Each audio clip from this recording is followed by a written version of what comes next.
তারা সবাই আমাদের পাশে থাকবেন। আমি আপনাদের কাছে উদাহরণ আহ্বান করছি এবং সর্বোপরি আমাদের এই মুশফিকুর রহমান সাহেব আমাদের তৃতীয় গ্রামে অনেক চাকরি দিয়েছেন, আপনারা জানেন। পৌরসভা থেকে শুরু করে অনেক চাকরি দিয়েছেন। কসবা আখাড়াতে 1200-এর অধিক উনি বেকারদেরকে চাকরি দিয়েছেন এবং ইনশাল্লাহ বিএনপি সরকার গঠন করলে আমাদের এই 5 নং ওয়ার্ডের চাকরির কোনো সমস্যা হবে না। কেন জানেন?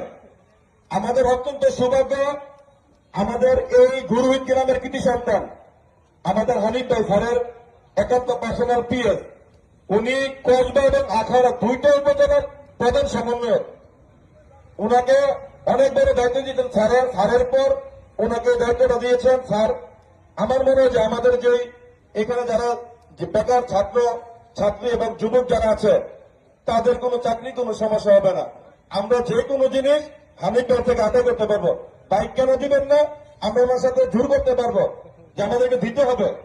তাই এখানে যারা আছেন মা বন্ধুরা এবং এখানে আমরা জানি যে অনেক হিন্দু ভাইরা আসছে, আমাদের যারা মুসলমান ভাইরা আছে তাদের প্রতি উদারতা আহ্বান থাকবে।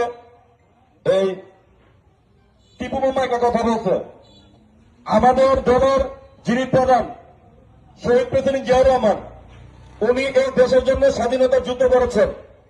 উনি একজন সেক্টর কমান্ডার ছিলেন, উনি এই দেশের রাষ্ট্রপতি ছিলেন। আমাদের প্রধান হচ্ছে ওনার বৈশিষ্ট্য হচ্ছে এইগুলা। আর আপনারা জানেন জামাতের যে বাংলাদেশের প্রধান, সে এই বাংলাদেশের সবচেয়ে নাম করা রাজাকার ছিল। সে পাকিস্তানিদের সাথে আঘাত করে আমাদের এই বাংলাদেশের 30 লক্ষ মানুষদেরকে হত্যা করার সহযোগিতা করেছে।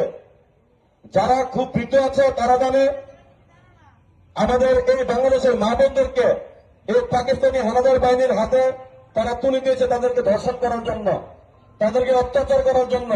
আমাদের মা বোনেরা বাংলাদেশে থাকতে না পারে তারা ইন্ডিয়ায় শেষ পর্যন্ত আশ্রয় নিতে হয়েছে।